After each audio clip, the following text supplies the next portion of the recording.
தாம்பரத்துல இன்னைக்கு வந்தே பாரத் ரயிலோடைய லான்ச்சிங் நடக்குது. நம்ம பிரதமர் நரேந்திர மோடி அவர்கள் தான் தொடங்கி வைக்கிறாரு. இன்னைக்கு ஒரே நாள்ல 2 ட்ரெயின், அதாவது பெங்களூர்ல இருந்து மதுரைக்கும் எக்மோர்ல இருந்து நாகர்கோவிலுக்கும் 2 ட்ரெயின் துவங்கி வைக்கிறாரு. இந்த நிகழ்ச்சிக்கு இந்த தாம்பரத்துல யார் வந்திருக்காருன்னு பாத்தீங்கன்னா டிஆர் பாலு வந்து முதல் வரிசையில உட்காந்துக்கிறாரு.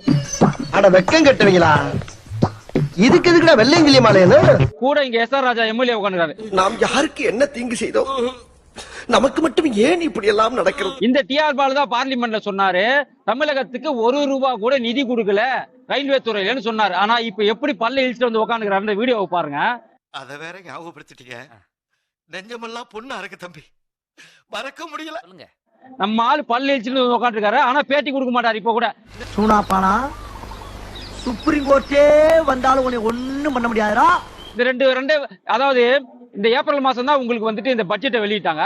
பட்ஜெட்டை வெளியிட்டு 3 மாசம் 2 ட்ரெயின் வருதுனாக்கா இது முன்னாடியே ப்ரிப்பேர் பண்ணிருக்க மாட்டாங்களா? காலையில என்ன விளையாட்டு காட்டுறாங்க, எப்படி எல்லாம் சோதிக்கிறாங்க.